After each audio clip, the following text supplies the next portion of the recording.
हम अपना हक मांगने अपने मुल्क के राजधानी में आए। बदकिस्मती से यहाँ पे भी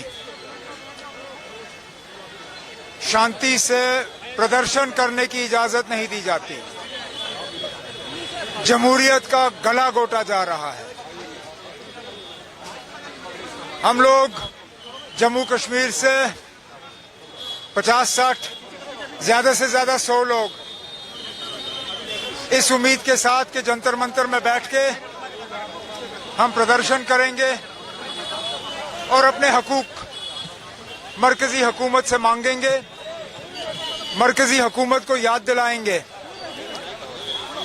कि उन्होंने सदन के अंदर और सुप्रीम कोर्ट के सामने ये वादा किया था कि इलेक्शन के फौरन बाद रियासत का दर्जा वापस लौटा दिया जाएगा।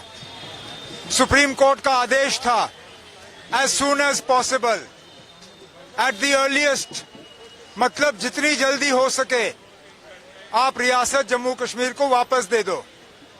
इनको अगर सुप्रीम कोर्ट के आदेश का पालन नहीं करना है तो खुलेआम कहें कि हम जम्मू कश्मीर को दोबारा रियासत नहीं देंगे, तो ठीक है, उसके बाद हमें जो रवैया अपनाना होगा हम अपनाएंगे। लेकिन बार बार हमें कहा जाता है कि सही मौके पे, एट द अप्रोप्रिएट टाइम, लेकिन कोई हमें ये नहीं समझाता कि अप्रोप्रिएट टाइम है क्या। इसलिए आज मजबूर होके, क्योंकि हम इस मुल्क के एक बहुत दूर दराज कोने में रहने वाले लोग हैं, बाकी मुल्क की नजरें हम पे कम पड़ती हैं, तो आज मरकजी हुकूमत को उनके वादे याद दिलाने के लिए हम दिल्ली आए। हमने प्रदर्शन में हिस्सा लिया। अभी हम कॉन्स्टिट्यूशन क्लब जाना चाह रहे थे, क्योंकि वहां पे हमने सोचा चलिए अगर जंतर मंतर ना सही तो कॉन्स्टिट्यूशन क्लब में हम अपनी बात जो है सामने रखेंगे। लेकिन यहाँ पे बाकियों के साथ हमें भी टीयर गैस का निशाना बनाया गया।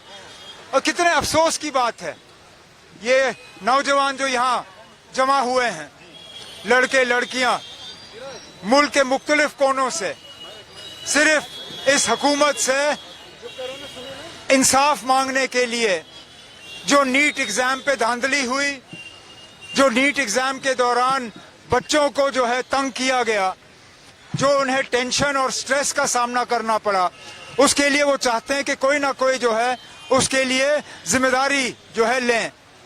लेकिन उन पे भी आज आंसू गैस जो है वो बेरहमी से इस्तेमाल किया गया। बड़े अफसोस की बात है।